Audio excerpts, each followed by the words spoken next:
Scorpio, kamusta? Ito po si Divine Tarot 888 para sa yung January kapalaran. Ayan, January na talaga to, guys. So, bagong taon is coming. Anyway, kamusta kayo mga Scorpio? Comment present para alam kong nanonood kayo. Naready ko na yung mga cards nyo. This is a love reading pero hindi po lahat makaka-resonate kasi napaka-specific po ng message. So, may person dito, iniisip ka niya, kailangan ka niya. Okay, ganun yung pakiramdam niya. Kailangan ka niya, gusto ka niya, at gusto niya magkaroon ng second chance. So, first card is beginnings. Try again, new direction, start over. Ibig sabihin, nagkaroon na kayo ng relasyon, at ngayon, gusto niya na magkaroon ng bagong simula at panibagong direksyon itong connection ninyo. Kasi hindi to nag-work out pero hindi pa siya tapos, Scorpio. Gusto ka pa rin niya. And then, we have heart fog, mixed signals, blocked emotions, mess up. So, nagkaroon ng third party itong taong to. And yun yung dahilan kung bakit nagkaroon ng hadlang sa connection nyo. And itong person na to, hindi niya inayos yung buhay niya, hindi niya inayos yung sarili niya, at marami itong naging sekreto sa'yo. This is a player, okay? And kaya sinabing heart fog, kasi mahal ka pa rin niya, pero hindi niya alam kung anong gagawin. Obsession, infatuation, adoration, addiction. Ayan, na-obsess na kakaisip sa'yo itong taong to. And parang yung feelings niya ngayon, sobrang intense. Kaya nga obsession. Tsaka feeling niya parang nung bago kayo magkakilala na andun yung infatuation na kahit anong detalye tungkol sa'yo, gustong gusto niya. I mean, lahat na connected sa'yo, gustong gusto niya. So, we have the divine feminine, yin feminine energy. Nakikita ka niya as someone na pwedeng maging mother ng kanyang anak. Siguro nga yung iba sa inyo ay nagkaanak na kayo nitong person na to, guys.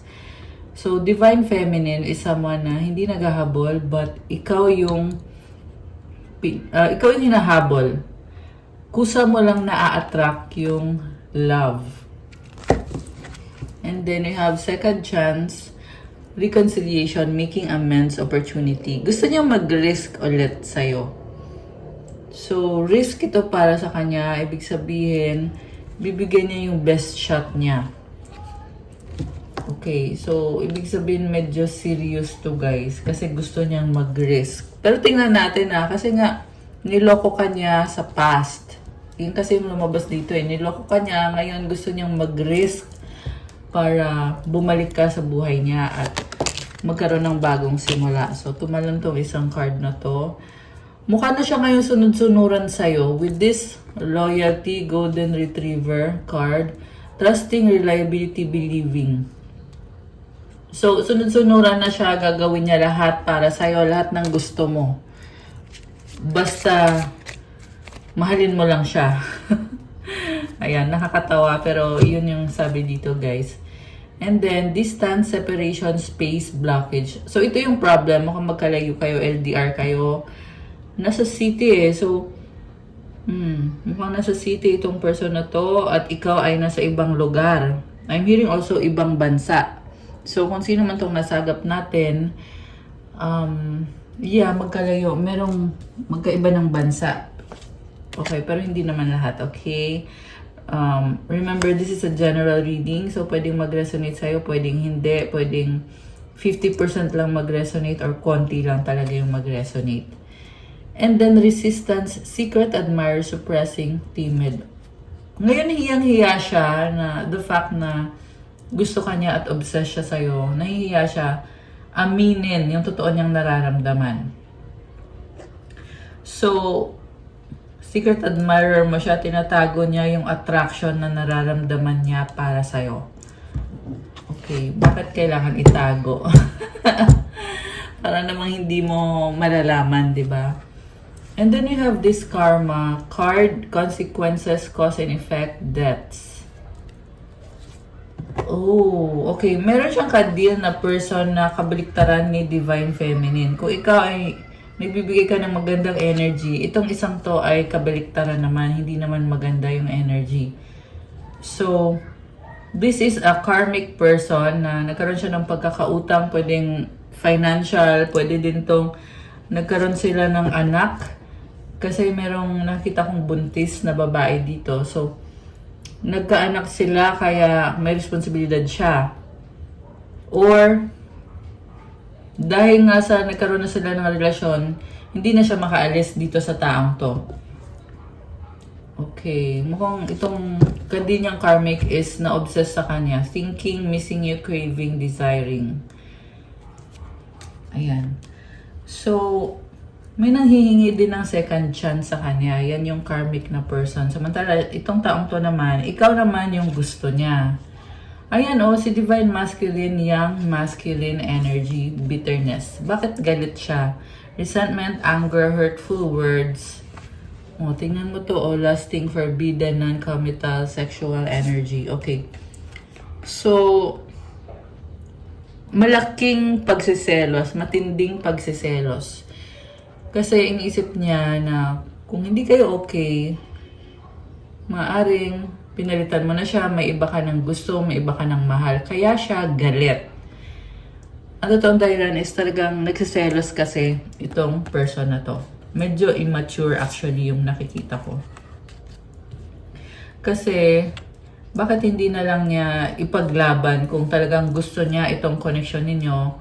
Bakit hindi niya ayusin? Diba? Instead of being angry, jealous, bitter, sobra siyang na-attract sa'yo at ayaw niya na may ibang magkagusto sa'yo. Kasi ikaw yung nakikita niya as Divine Feminine or yung ka-match niya or ka-partner niya. Kasi siya yung Divine Masculine na merong mga ginagawang hindi maganda behind your back. Or sabihin na natin, mangloloko nga siya. Hindi siya faithful sa'yo.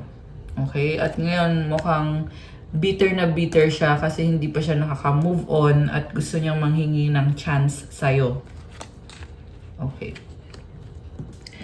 So, gusto kong tingnan from these oracle cards. Ano ba ang gustong sabihin nitong taong to kay Scorpio? Tingnan natin. I regret what I did. Ayan, it's very clear na nagsisisi siya na niloko ka niya. You make me happy. I can't move on from you. Diba? Ayan ito mismo yung sinasabi sa card. I can't move on. This person cannot move on from you. Okay. Gusto kong i-check from the tarot. Ano ba ang intention niya ngayon sa'yo? So, alisin ko muna tong mga cards dito. Ayan. So, tingnan natin ano ba ang intention sa'yo nitong taong to. Or anong nararamdaman niya. Okay, 3 of Cups. Celebration. Justice.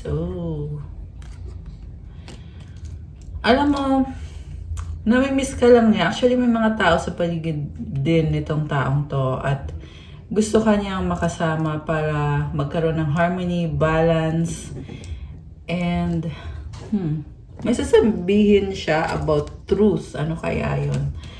We have Judgment card and the 3 of Pentacles.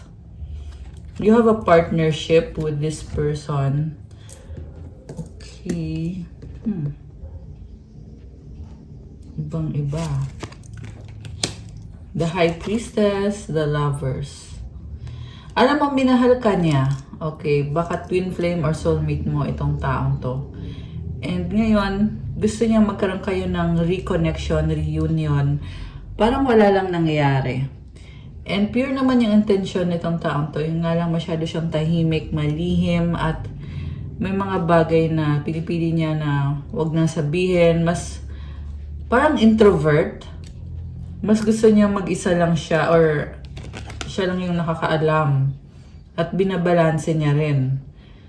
So this is also protection sa kung ano man tong mga pinaplano niya sa buhay niya. Kaya hindi niya sinasabi sa'yo. Also, nakikita ka niya as someone na malakas ang intuition mo at mahal mo siya. Okay, yun yung iniisip niya.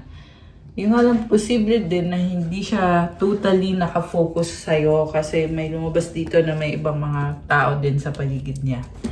Sa bottom of the deck, we have 7 of Cups. Sabi ko na may mga options itong taong to at isa ka din doon sa mga options niya. Oh, the Star and the 5 of Cups. Okay. Supportive energy, Knight of Pentacles. Tingin niya sa'yo, King of Cups. Okay. Ang nakita ko dito, merong distance sa inyo, LDR kayo, pero mahal ka nitong taong to. And gusto niya i-bridge yung gap sa inyong dalawa. Kumbaga, kung ano yung kulang, magkakaroon na ng or maaayos na. Oh my gosh, the Wheel of Fortune. So, ito yung outcome, Wheel of Fortune. Alam mo, gusto niya mangyari is magkaroon ng expansion and growth sa connection ninyo. Kailangan kanya, gusto kanya, mahalaga ka para sa kanya, Scorpio. The Chariot is also here. Again, this is about balance and fast movement. May nakikita akong travel para sa'yo. So, alam niya yung value mo. Baka may kadi kang Libra, merong water sign, Cancer, Pisces, Scorpio, Earth sign, Capricorn, Taurus, Virgo. Merong Pisces, Gemini, Cancer, Sagittarius. Although this can be any sign. Ayan, binanggit ko yung mga strongest na signs na lumabas dito ngayon sa reading. Okay, so,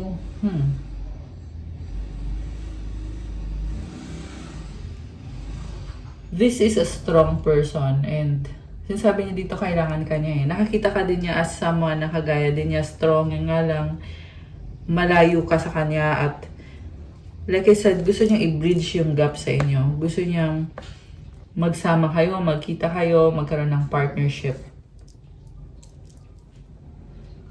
Okay. Nakikita ka niya as someone na sobrang emotional at gusto ka niyang i-comfort. Okay.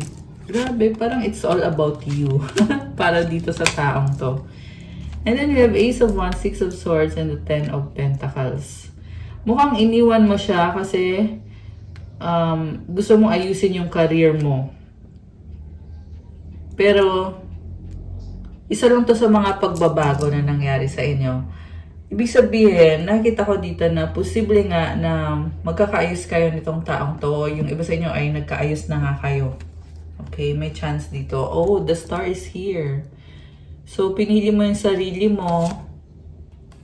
5 of Cups and the 9 of Swords. Alam mo, may mga ino-overthink ka. Pero, at the same time, this is also good kasi dito yung the Star. Ibig sabihin, maayos mo naman. Huwag mo lang masyado i-pressure yung sarili mo, Scorpio. Okay, mukhang marami kang pinagdaanan nitong nakaraang taon na to. Pero, sinasabi ko dito na lahat naman ng pagsisikap mo, merong kapalit na reward. Kaya, ikalma mo yung sarili mo. Okay? You will be doing fine. So, Temperance, this is about patience, 8 of Swords. King of Pentacles. Wow. Alam mo, Scorpio, sabi dito, magle-level up ka. Okay? Pwede yan sa career mo, sa family life mo, overall sa buhay mo, nakikita ko yung pagle-level up. At deserve mo naman yan kasi pinaghirapan mo naman to. Ano pa ba mga blessings na matatanggap ni Scorpio? Tingnan natin guys. Scorpio, for Scorpio. Okay, 10-10. Queen or King? Be still and know that I am God. Psalm 46:10. So, mukhang kailangan ikalma yung sarili mo. Okay? Relax ka lang. Magtiwala ka kay God. 22-22. Lover. Ano kasi lover dito? Okay, pero nature lover talaga. Root chakra. Take action. Okay. May mga kailangan ka ayusin, mga responsibilidad. Okay, mukhang nabibisi ka. Salve Regina, this is Mama Mary. Divine timing. Oh my gosh. Alam mo, may nakikita kong healing energy para sa'yo. And this is a divine timing na para maging magaan yung mga bagay-bagay para sa'yo. Oh, you have success. Comment, claim success. I-claim nyo tong napakagandang energy na to. And you have a life purpose. Ano naman ang mga angel numbers connected ngayon kay Scorpio? Tingnan natin. So, 444, protection, and 1717, self-reliance. Time has come to rely on your knowledge, your wisdom, your ambition. You have an important soul mission and life purpose. Leaning on your inner strength will allow more of your path to unfold ahead. Scorpio, marami pang mangyayari sa'yo. So, magpatuloy ka lang. And gawin mo lang kung ano yung calling para sa'yo, i-enjoy mo lang. Kasi mukhang, yung iba sa inyo guys, mag-isa kayo. Kaya sinasabi dito self-reliance, feeling mo mag-isa ka. Pero you are so blessed and you are also protected. You are also strong. Grabe, I love this. So, affirmation. As I take leadership of my life brings a flow of good fortune and good blessings. Ayan, may swerte, may blessings. And the other one is 444, protection. This is your time to take confidence in all that you pursue. The divine universe is working through you and protecting you. Time has come to allow all the doors of opportunity to welcome you with open arms. Alam mo, Scorpio, andyan lang naman yung mga blessings. So, mukhang ikaw nga yung hinihintay ng mga blessings na yan. Kaya, go, go, go lang kasi pinoprotektahan ka. Comment 444 to claim this beautiful energy. And i-comment nyo din yung affirmation. I feel the loving care of the divine protecting me. I allow myself to pursue growth and opportunity. Congrats! Marami kang opportunity. And there is growth. So, ito yung advice, calmness. The inner divine is a witness of all remaining still and quiet, even during intense turbulence. So, take a deep breath and say, quiet my mind, dear Lord. May your peaceful calm take over. So, kahit ano man yung nangyayari sa paligid mo, kalma lang, Scorpio. And,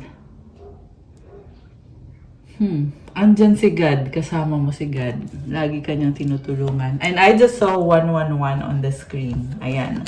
Okay guys, that's all for your January Kapalaran Scorpio. Please like, comment, subscribe, hit the notification bell.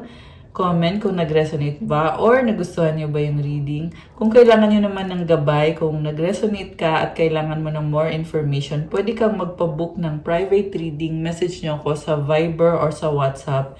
Andyan po sa description box nakalagay yung Viber tsaka yung WhatsApp ko. Merry Merry Christmas, my dear Scorpios, and Happy New Year. I love you guys. Enjoy the holidays. See you again soon. God bless you all. Stay safe. Love you guys. Bye!